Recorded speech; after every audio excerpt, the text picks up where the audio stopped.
What is going on, team? Hope everybody is doing well, and welcome to episode 31 of the Listen Whilst You Step podcast. Now, I can only apologize for a little bit of a delay in these. It has been a couple of weeks since I put an episode out, but it has been a bit of a crazy one. We had my best mate Liam Rhodes. We had his stag do, then we had his wedding, which was an absolutely incredible day, and honestly one of the most amazing just experiences to be part of it. I'm so thankful for it. So yeah, it's been pretty hectic. My training load is really starting to ramp up before we have the marathon in October, but I'm going to touch on some of that stuff in a future episode, which is going to be, I hope to think, a pretty damn good episode. We're going to be talking about the evolution of my own personal training over the last couple of years and how it's evolved from training for tennis, then training for rugby, then more of an S&C background to bodybuilding to powerlifting, and now to this kind of hybrid athlete, which I'm really kind of aiming for now.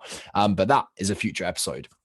And I think that's going to be a pretty good one. We're also going to have another couple of very cool guest lecturers on, which is going to be very exciting. And as always, guys, if you could please do me a massive favor and share this to your Instagram story, drop me a message, let me know what you think about the episode. If it's super useful, let me know. The more that you can engage with this, the more that you can share this. If you're kind enough, leave me a review or something like that on Spotify, Apple, anything, whatever, YouTube, wherever it might be watching this, I would massively appreciate it. So please just take a second now, share it to your Instagram story, give me a tag, and yeah, let's get into the episode. So today we're going to cover exactly how to make decisions on what foods to eat. Now, it can be super overwhelming because there is a million different things out there. There is a ridiculous amount of information, and it can be super overwhelming and very confusing.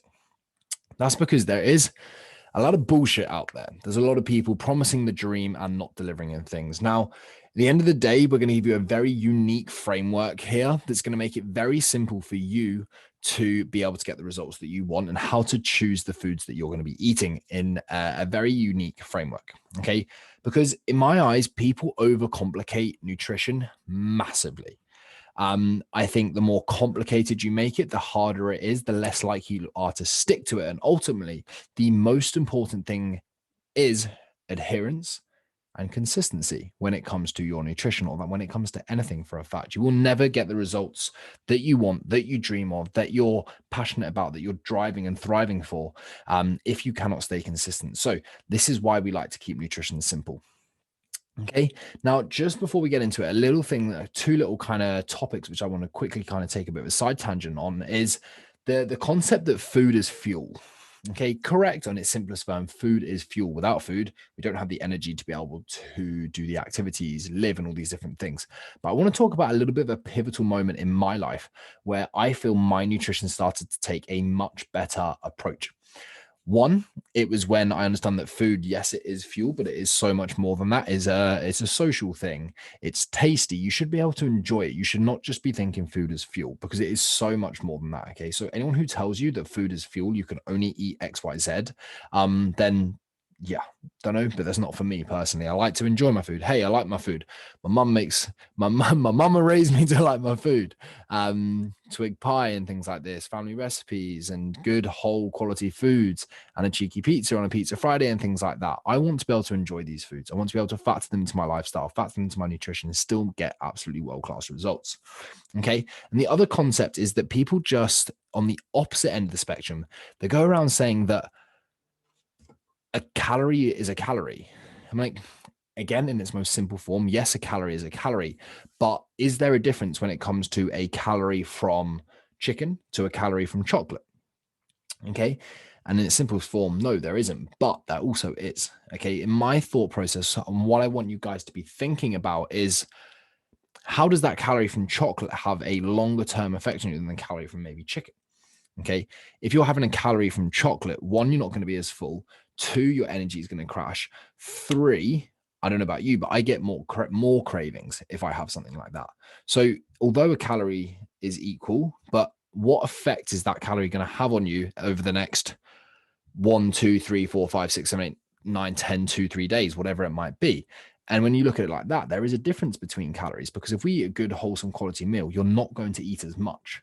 because it's more nutrient dense, it's more satiating, it's more filling. If you have some chocolate, it's more calorie dense. You're not going to eat as much. You're not going to be as full. You're not going to be as energized. You're not going to move as more. You're not going to perform as well. So the shift that really, really helped me was not thinking food as fuel, not thinking I can eat this, I can't eat that, blah, blah, blah, blah, blah. One, it was following the 80-20 principle. 80% of my food comes from good, whole quality sources. 20%, hey, I do whatever the fuck I want. Hey, I'm an absolute ice cream freak. I freaking love ice cream. I do 20% of my calories in ice cream or something like that, because that allows me to stay consistent. I would be, and you would be better off being on it 80% of the time, 100% of the time, rather than being on it 100% of the time, 50% of the time. It really comes down to consistency over perfection, and consistency is king. Okay. So alongside that 80-20 principle, I want you to start thinking about, what can I eat now out of these foods that I have access to? What can I eat that is going to make me feel and perform the best? Okay. So not thinking food is fuel, but eating for how you want to feel and how you want to perform. So for me, I want to have energy. I want to feel good. I want to feel healthy. So is the chocolate bar going to make me feel better than a grenade bar? Very, very similar, but what's going to make you feel better? What's going to fuel me better? Okay. A grenade bar has some protein, has some carbs, has some fats. Chocolate bar is just a load of sugar and some fats. Okay. What can you think about to eat and perform the best? We all know after we've had a big fat Domino's, how sluggish you feel. Probably, I don't know about you, for me, for probably the next day. Okay. And I absolutely hate that feeling as much as I love a Domino's, which is why if I am going to have something like a pizza, I tend to try and stick away from like the completely processed foods, and we'll make our own pizzas. We'll have a pizza, but we'll make our own pizzas or something like that. Even a Pizza Express pizza is probably, it's just more whole foods. It's not as greasy. It's not as fatty. It's going to make me feel a little better. So just how can you choose your foods that's going to make you feel and perform the best of your ability? But that was a longer side tangent than I meant it to be. Here's the unique framework that I want you to think about when you're making your food. And it comes down to 4 things. Okay. Number 1 is your calories. Okay. Although we've said a calorie isn't a calorie, without your calories being aligned to your goals, absolutely nothing else matters. It doesn't matter if you're trying to gain weight, and if you're not in a calorie surplus, you're not going to gain weight. If you're trying to lose weight and you're not in a calorie deficit, not eating less than you're burning, you will not lose weight. Our calories must be aligned to our goals. That is the underlying fundamentals. Okay. Without your calories being aligned with your goals, nothing else matters. Okay. You could technically lose weight eating fucking Mars bars. You're going to feel like shit, but you could do it. Okay.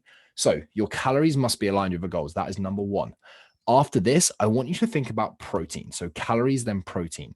The reason that protein is so important is, 1, it is an essential macronutrient. Without it, we die. Sorry to be a little bit dormant on a Saturday morning, but we have to eat protein. Okay. Also, it's our building blocks for muscle. It's our building blocks for just life, basically. And 3, it's also the most satiating, the most filling out of macronutrients. So thinking about this, if we have 200 calories from chicken versus 200 calories from chocolate again, what's going to keep me the most filled for the longest time? 200 calories from chicken. Okay. So protein is the most filling. It's the most satiating. It's the hardest to digest as well. Did you know protein takes up to 25% of its calorie intake just to digest it? Okay. So you can see how we're getting more bang from our buck from a thermic effect of food.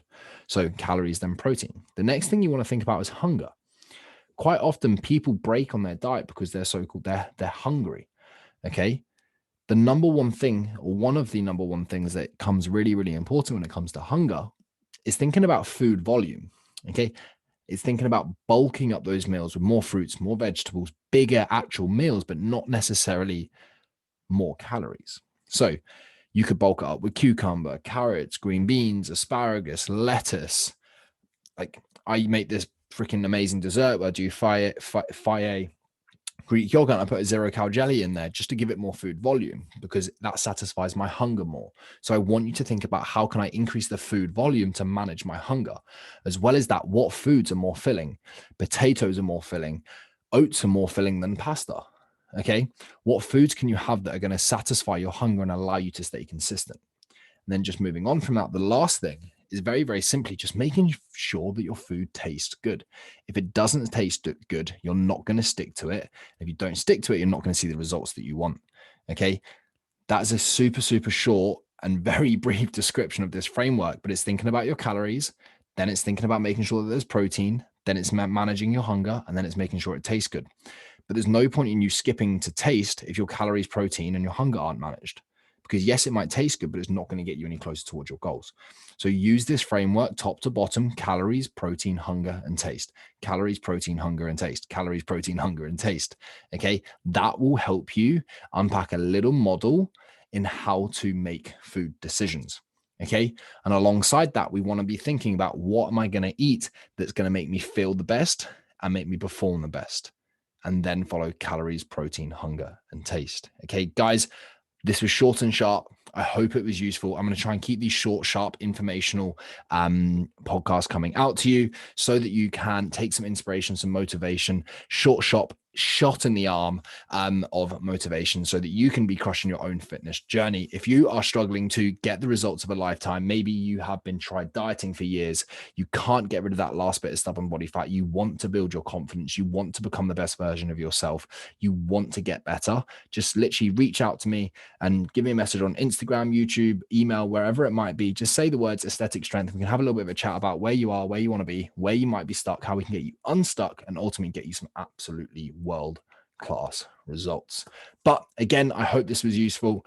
Please give it a share to your Instagram story. Give me a tag at Simon Johnson Fitness, and I will see you in the next episode.